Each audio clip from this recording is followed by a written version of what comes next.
فاضل بریلوی رحمۃ اللہ نے پیر اور مرید کے حقوق پہ لکھا. اعلیٰ حضرت نے شرطیں بیان کی مرید کس کا ہونا ہے, شرائط. فرمایا سب سے پہلے 4 شرطیں دیکھو پھر بیعت کرنا. پہلی بات یہ کہ وہ بندہ اتنا عالم ہے کہ ضرورت کے مسئلے بتا سکے, جاہل کی بیعت جائز نہیں. اور دوسرے نمبر پہ فرمایا یہ بھی دیکھو کہ اعلانیہ گناہ تو نہیں کرتا, ظاہری طور پر شریعت کا پابند ہے. تیسرے نمبر پر یہ دیکھو اس کا سلسلہ متصل ہے, باقاعدہ کسی سے مرید ہوا ہے, سلسلہ اوپر تک صحیح چل رہا ہے.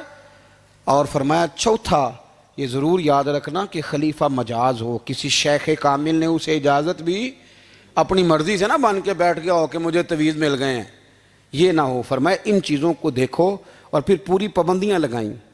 کسی نے پوچھا پیر اور مریدنی کا پردہ ہے, تو اعلیٰ حضرت فرمانے لگے نبی پاک کی جو بیویاں ہیں نا وہ مومنوں کی مائیں ہیں, ان کو قرآن نے مائیں کہا ہے, تو اگر اس ماں کا بیٹے سے پردہ ہے تو پھر مریدنی کا پیر سے پردہ کیوں نہیں.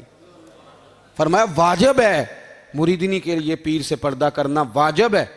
آپ کو ایک بزرگ تھے, انہوں نے اپنے ہاں جلسے پہ بلایا, جب آپ پہنچے تو وہ عورتوں کو ننگے منہ تعویذ دے رہے تھے. آپ نے دور سے دیکھا تو واپس آ گئے.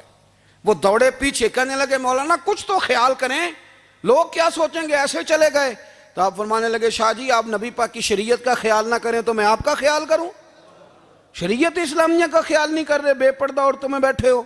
وہ کہنے لگے میں توبہ کرتا ہوں, آج کے بعد نہیں کروں گا. فرمایا پھر ہاتھ بڑھائیے, پھر میں آپ کے ہاتھوں کے بوسے لیتا ہوں.